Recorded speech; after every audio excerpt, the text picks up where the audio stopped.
up in the Midwest and somehow landed in San Diego. Let's hear it for Joanna Grad.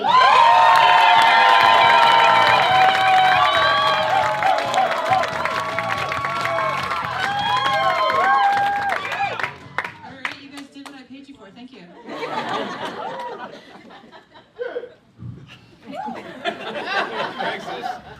Craigslist. Can we start over? No. Like moths to an unwilling flame, I attract weirdos into my life. I'm not talking about bad dates. We've all got those stories. I've got the bicycle I didn't ask for, the guy who tried to kiss me by the dead salmon, the guy who hit on me with a line about dolphin sex. Let's just say SeaWorld adults are very different than Disney adults.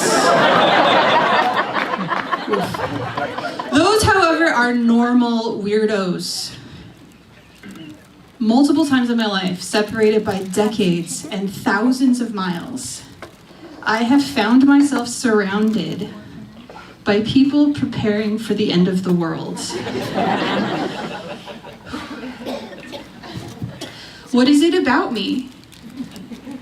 Do they look at me and think, she would be a good queen of the lizard people? Vote for Joanna, mayor of the mole people. I promise I'm not out here trying to get picked for this team. They must look at me and think, we're gonna have to repopulate the world. Those are some childbearing hips. Oof, joke's on you, bucko. I'm one of those childless cat ladies they warned you about. Dudes are convinced the space lasers are gonna fall from the sky, the vaccines are gonna activate. I think a demon rides in on a crimson horse.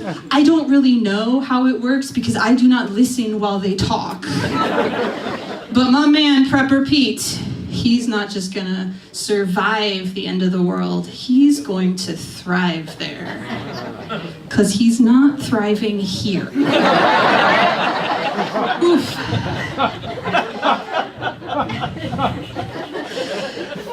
You know who I'm talking about. We all have one. I've just got a list of them. Oh man, okay. The dudes are just so serious about it. They're like, it's gonna get real. When it gets real, that's when you know. From where I'm standing, what it really looks like is that they are pretending to have a really sucky second job. They're digging ditches, cleaning the bunker, not getting paid overtime. Oof. One guy, we'll call him Doomsday Dave, and I don't mean my friend Dave. You're cool, man. Doomsday Dave planted his front yard with a field of corn. Like corn on the cob, exactly like you're imagining. Like some sort of suburban reverse Field of Dreams situation. Field of zombie nightmares. The neighbors complained, as you would expect, and Doomsday Dave replanted. Not repented, replanted. He put cabbage in his front lawn. But he chose purple cabbage because technically that's ornamental and decorative, and the man can't stop him. I also hate the HOA, but I hate the HOA for normal reasons. Oof. Eventually Dave moved to the woods, and he's been waiting there for the end of the world for the last 27 years. On the upside, none of us have to deal with all of that cabbage soup. Can you imagine how that bunker would smell? Oof, that, yes. I try not to imagine. More recently, I have a coworker who told us, when the poop hits the fan, y'all can come to my place. He's got some sort of fancy off-the-grid science experiment, whatever. Again, I don't listen when they talk. And we all can come to his place and drink his swimming pool.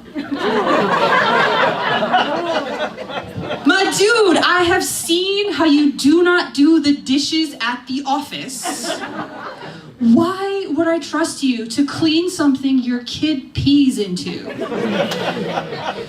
That Monday coffee mug should just be donated to science. I don't work at Area 51. It's just a project management company. We babysit calendars. No one I work with has any reason to know anything about aliens or 5G, government mind control in the water supply. I'll close by asking again, what is it about me? Am I some kind of tinfoil hat magnet? At least, I have to stay really close. At least if I do end up in a bunker, I will have a group of people to practice on as I get better at stand-up comedy. Is that what they call a captive audience? Thank you all, you've been great. Don't talk to weird